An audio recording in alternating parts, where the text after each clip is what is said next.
जोङो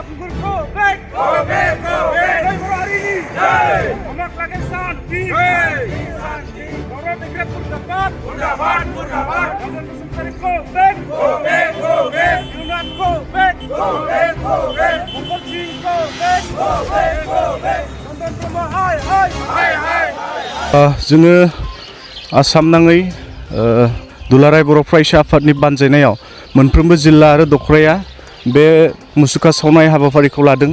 बेनि ओंथियानो जाहैबाय जोंनि बिटिआर सुक्तिनि हेंथा खालामनानै गुवाहाटीनि हाइकर्टआव सानसुमा खुंगुर बैसुमुतियारि, खाम्फा बरगयारि, चन्दन ब्रह्म बिथांमोना बिटिआरनि सुक्तिखौ हेंथा खालामदों। बेनिखायनो जोङो दिनै बे साननि गेजेरजों बिथांमोनखौ सोंखारिदों। बिथांमोना बर'नि सान्ति लुबैयोना लुबैया? बिथांमोना मोनसे समाव बर'नि गोख्रों सासे दैदेनगिरिमोन। बिथांमोना मानि थाखाय बिटिआर सुक्तिखौ हेंथा खालामनानै दिनै हाइकर्टआव केस होदों बेखौ जों मिथिनो मोना।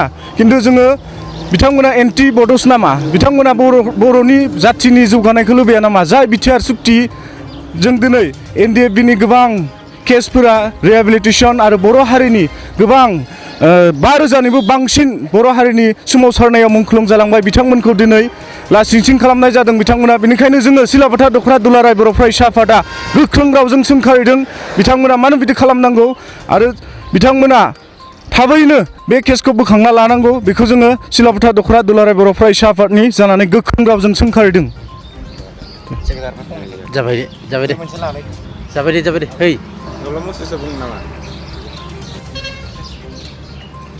दिनै नोंथांमोना सोर बिथांमोनखौ सावनाय जादों? सिलाबाथा दख'रा दुलाराय बर' फरायसा आफादनिफ्राय नोंथांमोना मानि थाखाय सावनाय जादों?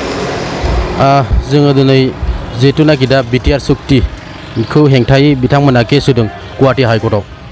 चन्दन ब्रह्म, सानसुमा खुंगुर बैसुमुतियारि आरो जनक गासै 95 जन दा बेवहाय केसखौ होनाय जादों आरो दा जोङो सिलाबाथा दख'रा दुलाराय बर' फरायसा आफादनिफ्राय जोङो बेखौनो जोङो लुबैदों जे बिथांमोना दिनै मा बिटिआरनि गेजेरजों जोंनि बे इसिबांखिनि मोजां मोनसे जोङो जोंनि गोनांथिफोरखौ जों मोनदों। दा बेखौ बिथांमोना मा नोजोरजों बिदि मोनसे केस होलायनांगौ जाखो? दा बेखौनो जोङो जोंनिफ्राय सिलाबाथा दख'रा दुलाराय बर' फरायसा आफादनिफ्राय बेखौनो सोंखारिदों गोख्रों रावजों जे बिथांमोना थाबैनो जोंनि बे केसखौ उथायना लानांगौ, नङाब्ला जोङो बिनिख्रुइ आरो गिदिर आरो मोनसे आन्दलन खालामनो थाखाय रोखा। बेयाव पलिटिक्स दङ होननानै नोंथाङा सानो नामा? निस्सय माबा मोनसे थानो हानाय बिनि सिङाव जोंथ' दा